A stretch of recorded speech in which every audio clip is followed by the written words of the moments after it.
Assalamu alaikum everyone, this is Mohammad Sif Faidul Islam. Welcome to Mohammad Agro. আজকে আমরা গিয়েছিলাম আমাদের চট্টগ্রামের দেওয়ানহাটে কিছু কোয়েল পাখি মুরগির বাচ্চা ক্রয় করার জন্য। আলহামদুলিল্লাহ আমরা সেখানে গিয়ে পৌঁছালাম এবং গরমের কারণে আমরা কিছুক্ষণ বসে বিশ্রাম করলাম। বিশ্রাম করার পরে আমরা আলহামদুলিল্লাহ প্রথমে আমরা ফার্মি মুরগি ক্রয় করলাম। প্রতি এক জোড়া নিচে আমাদের থেকে 70 টাকা করে। আসলে এটা আমরা ঠকে গিয়েছি বলতে গেলে, তবে রিজিকে যা আছে অবশ্যই তাই পাবো। এবং তারপর আমরা ঘুরতেছিলাম, আরও দেখতেছিলাম কি কি ধরনের নতুন নতুন প্রাণী আসতেছে এসেছে আমাদের এই চট্টগ্রামের দেওয়ান হাটে। সবাই হয়তো অনেকজন জানেন এটি অনেক দিন পুরানো একটি হাট, এবং এই গাতে কিন্তু আজকে একটি রিপোর্টারও আসছিল প্রতিবেদন করার জন্য। ইনশাল্লাহ সামনে দেখবেন। এবং দেখেন এখানে বিভিন্ন ধরনের চারা রয়েছে, কবুতর রয়েছে এবং কিছু মোরগ মুরগি রয়েছে। আলহামদুলিল্লাহ এখানে মোটামুটি সব ধরনের পশু পাখি উঠে, শুধু গরু ছাড়া। আলহামদুলিল্লাহ এখানে কিছু কবুতর আছে, মেবি এগুলো জালালি কবুতর, সম্পর্কে আমার কোনো আইডিয়া নেই, তাই আমি বলতে পারছি না এগুলো কী ধরনের কবুতর।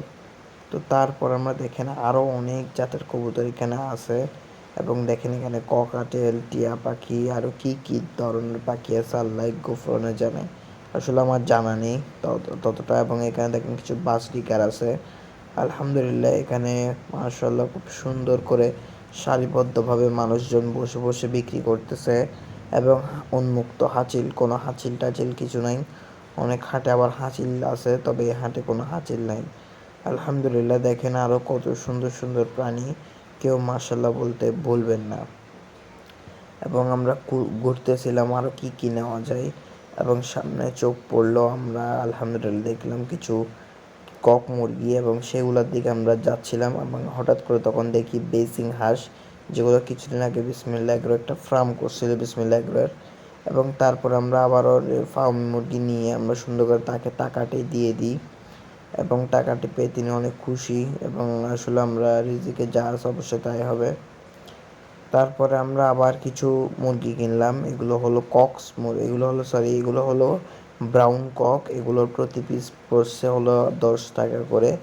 এবং তারপর আমরা নিচ্ছি আবার কক, এবং এই জোড়া ছাগল বলে 37,000 টাকা। এবং তারপর অবশেষে আমরা সবগুলো নিয়ে এক জায়গায় বাসের জন্য অপেক্ষা করতে লাগলাম, এবং বাসায় এসে আমরা আমাদের দোকানটি বসালাম, এবং আলহামদুলিল্লাহ সেখানে মোটামুটি বিক্রি হয়েছে। আমরা প্রতি পিস 20 থেকে 25 টাকা করে বিক্রি করছি, এবং বাকি যে অবশিষ্টগুলো আছে যেগুলো এখনও বেচা হয়নি ইনশাল্লাহ সেগুলো আগামীকাল হবে।